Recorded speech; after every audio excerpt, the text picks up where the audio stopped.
Wait, I think there's something there. What? Where? Look. There. What was that? Well, we'll find out shortly. But before we do, are your monsters asking the right questions?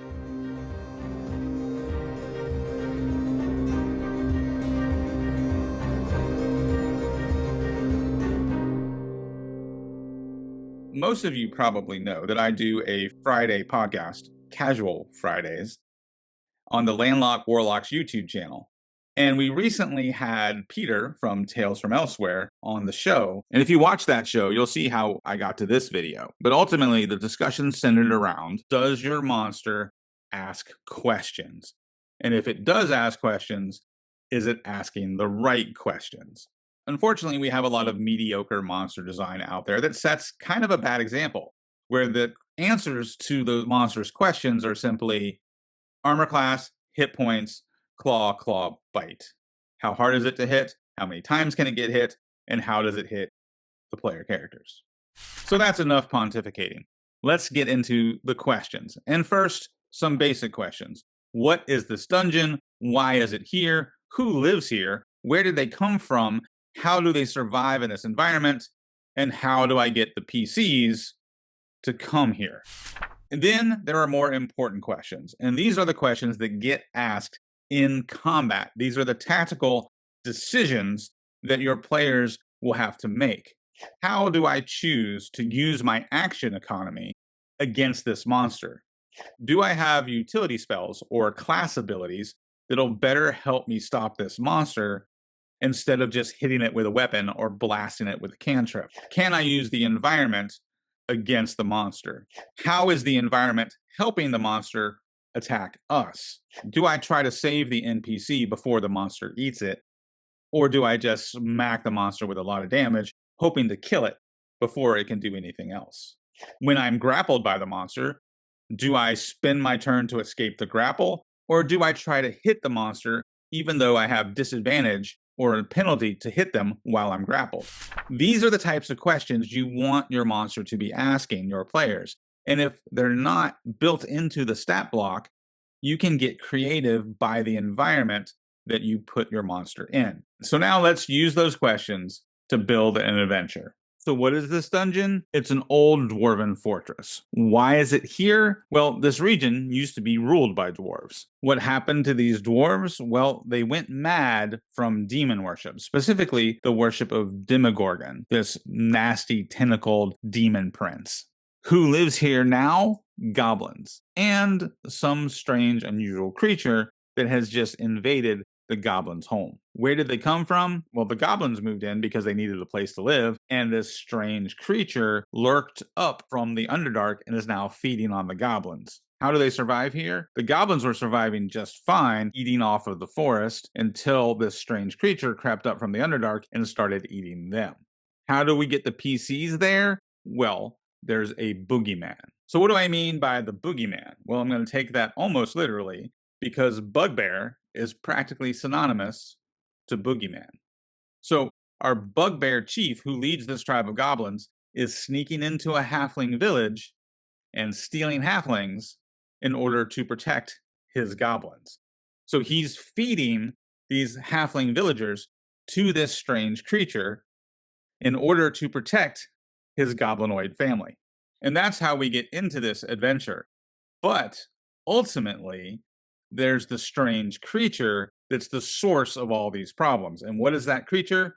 Well, it's a roper. Now, that's a terrible name. But the roper is a classic AD&D cavern monster that disguises itself as a stalactite or a stalagmite. So it used to look like this back in AD&D, and now it looks more like this. Well, really, we should invert it, because we're going to use it as a stalactite and not a stalagmite, because putting it on the ceiling makes it a far more interesting challenge. The other thing that's interesting about ropers is they have offspring called piercers. And piercers are just a smaller version of the roper, but they don't have tendrils yet. So they can't reach out and grab their prey. So they drop on their prey to pierce them, hence the name.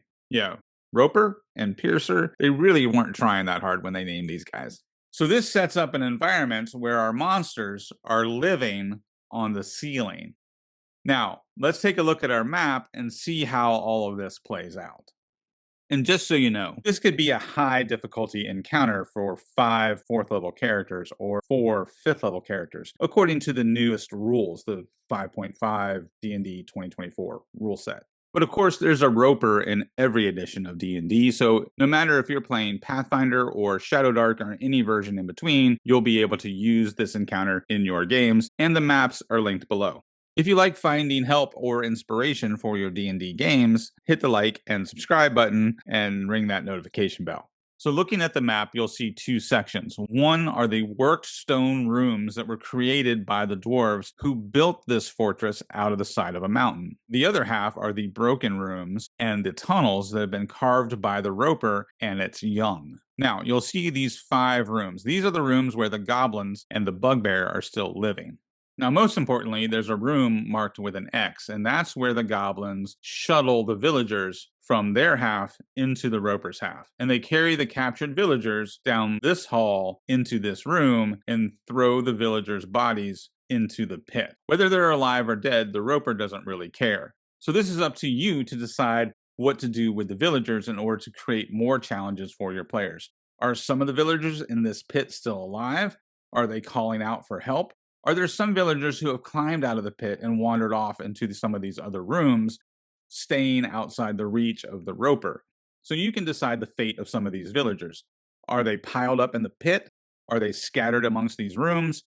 What kind of challenge do you want to present with your players? Obviously, you know your players better than I do, and you can decide how to implement this room design.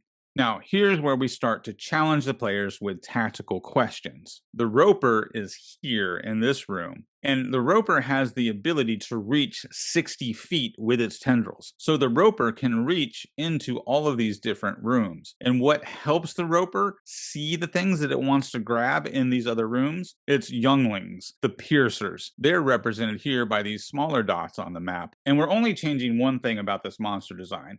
We're giving the roper the ability to psychically connect with the piercers so it can see through the piercer's eyes.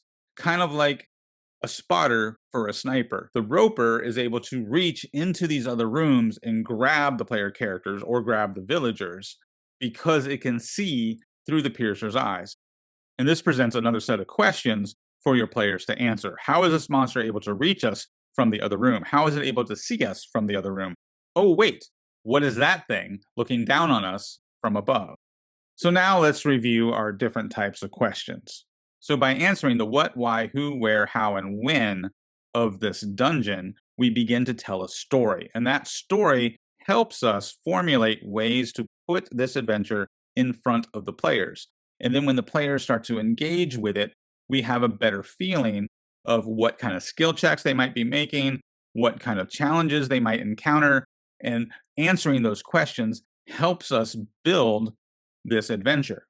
So using these questions to tell a story can also help you with foreshadowing and or foreboding. The fact that the dwarves worshipped Demogorgon, this tentacled armed demon prince, might cause additional fear when the players see the tendrils of the roper. They might assume that the tendrils of the roper are some sort of avatar of Demogorgon. And that could really ratchet up the tension. So that's how we use the story-driven questions to build the adventure. Now it's time to take the monster's abilities and build questions that we're going to challenge the players with. Tactical questions. So we have our story-driven questions and now our tactical questions. Now in this case, we had the roper with a 60-foot reach and the ability to cling to the ceiling.